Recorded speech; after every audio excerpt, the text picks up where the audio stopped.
Hi everyone, I'm Darren, And I'm Jihan. and welcome to the Joondalup Library's Chop Stories. Here we'll be telling delectable, Moorish, and Ambrosian stories in a very unusual way. That's right, we are going to share in the storytelling. I will say one line, Darren will say another. Who knows where the story will end up? And to give the mix a sprinkling of spice, we're going to choose 3 weekly words that we have to put into our story. Greetings, sir or madam. Welcome to Cooking with Chop Chop. Please take a seat and I will cook you the most delicious of dishes. Mwah.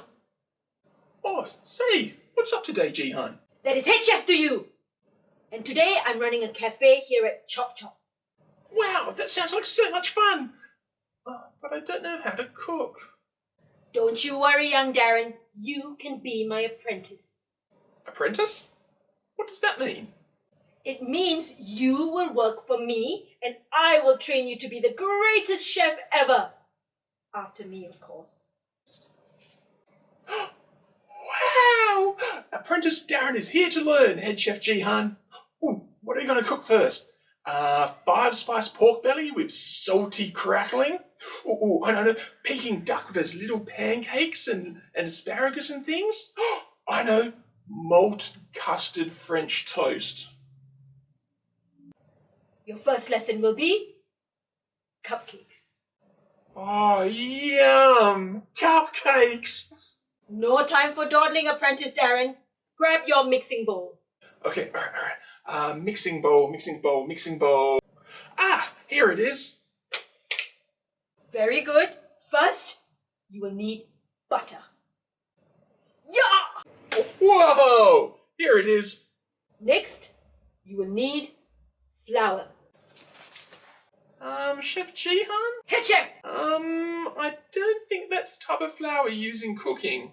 I am the head chef and you will use flour. Yeah! Whoa!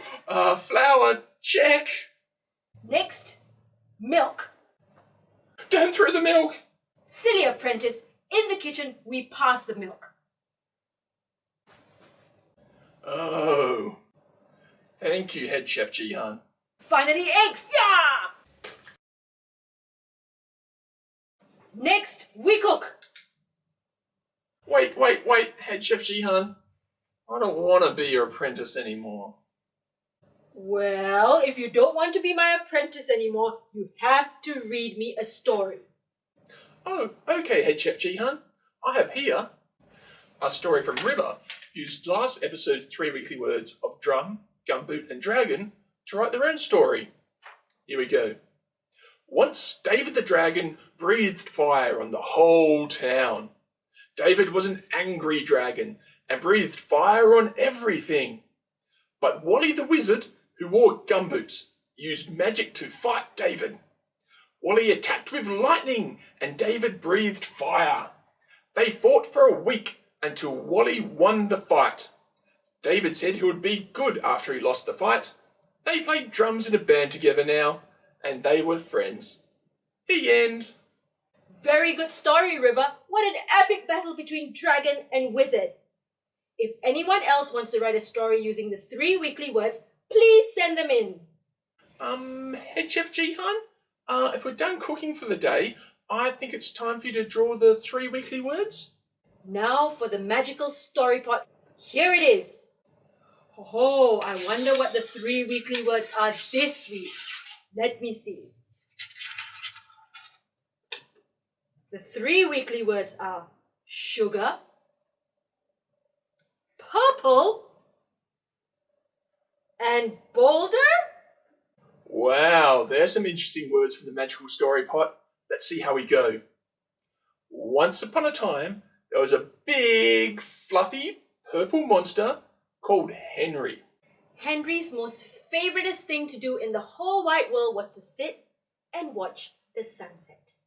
Yep. He would watch the sunset all day if he could, watching the beautiful oranges and reds and yellows of the setting sun, mixing in with the blues and purples of the night sky.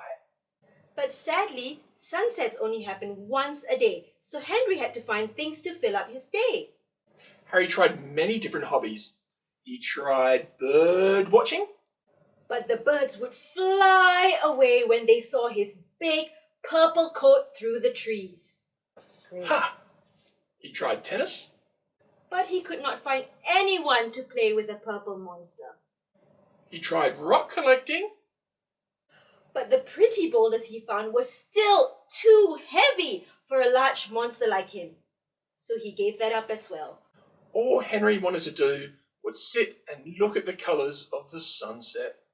One day, on a walk through the forest, Henry spied a big, colourful poster stuck to a tree.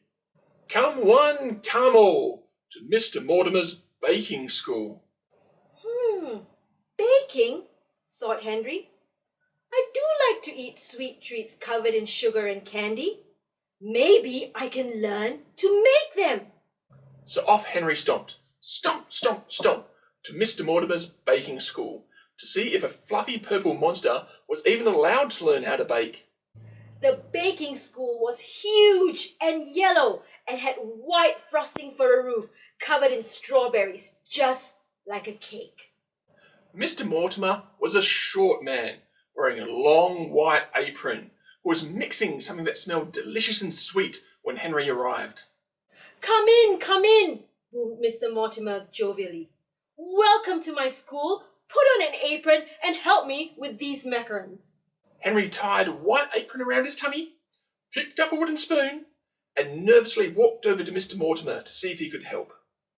Today, my good monster, we are making macarons. Macarons are sweet little dainty treats that come in all sorts of colours and flavours. Henry looked out across all the benches of the kitchen to see cooling macarons in all sorts of colours.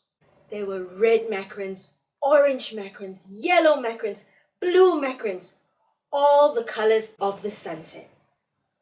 And looking into the bowl that Mr. Mortimer was mixing, Henry saw that this batch of macarons was purple, just like him. A big white smile spread across Henry's mouth. He could now see all the colours of the sunset in the kitchen all day long. The end. Superb storytelling, Darren. Say, if you're not going to be my apprentice anymore, how about you be my top food taster? Well, I'd love that job, Jihan. Here, let me serve you a muffin. Hey, wait.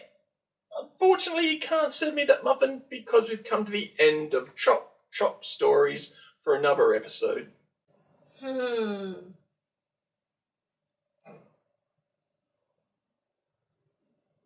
I'd like to give a big thank you to River for sending in their story. And a big thank you to me, Head Chef Jihan, for choosing the 3 weekly words from the magical story pot. So we'll see you all next time for some new weekly words. Some new awesome and amazing stories. And a new special guest to choose from the magical story hat.